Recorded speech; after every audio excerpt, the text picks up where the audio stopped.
Welcome back to KZ83 channel. Salah satu permasalahan yang kerap terjadi saat menanam cabai rawit adalah penyakit daun kuning dan daun keriting pada tanaman cabai rawit seperti ini, yang disebabkan oleh begomovirus sebagai patogen pada tanaman, memiliki sifat yang hanya ditularkan melalui serangga vektor kutu kebul, serta melalui penyambungan antara tanaman sakit dengan tanaman yang sehat. Akan tetapi, tidak dapat ditularkan secara mekanik, ataupun juga tidak dapat ditularkan melalui benih. Salah satu masalah yang sering dihadapi oleh para petani dalam bercocok tanam adalah serangan hama, atau OPT, organisme pengganggu tanaman, baik berupa nematoda, ulat, lalat buah, maupun antraknosa. Serangan hama ini seringkali dapat menggagalkan panen, sehingga menyebabkan kerugian yang sangat besar untuk para petani.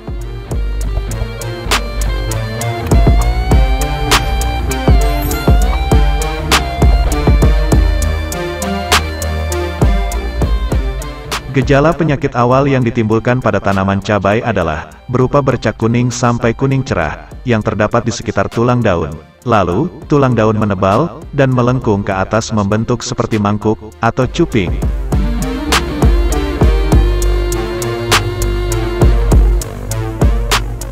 Apabila tanaman cabai terinfeksi sejak awal, tanaman akan menjadi kerdil, buahnya sedikit, dan juga cacat. Gejala lain yang menyertai adalah pertumbuhan daun muda yang kecil-kecil, bunga menjadi rontok, bahkan dapat juga menyebabkan tanaman menjadi layu, dan akhirnya mati.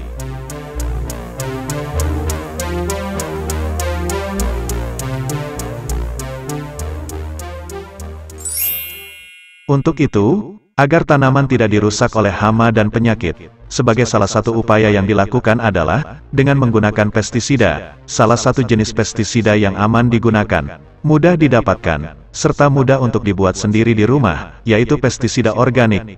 Pestisida organik ini dapat dibuat dari tumbuhan, biasa disebut pula dengan istilah pestisida nabati. Salah satu tanaman yang dapat digunakan sebagai pestisida nabati, yaitu kunyit dan lengkuas.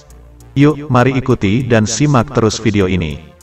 Bahan yang akan kita gunakan untuk pembuatan pestisida nabati pada jumpa kita kali ini, yaitu menggunakan kunyit, lengkuas, dan larutan NPK mutiara. Pasalnya, kunyit mengandung minyak atsiri, dan juga kurkuminoid. Senyawa tersebut bersifat sebagai antibakteri, antioksidan, antihepatotoksik, dan antifungi.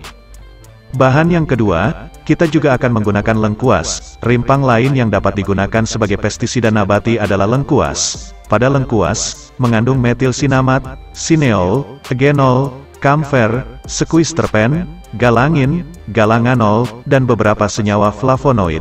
Bahan aktif tersebut dapat menanggulangi hama dan penyakit pada tanaman.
Dapat ditambahkan sebagai pupuk daun dalam aplikasi penyepraian ini. Saya akan menambahkan 2 takaran gelas dari larutan NPK Mutiara, dan 30 ml, atau setara dengan 2 sendok makan, sabun cuci piring Sunlight sebagai perekatnya.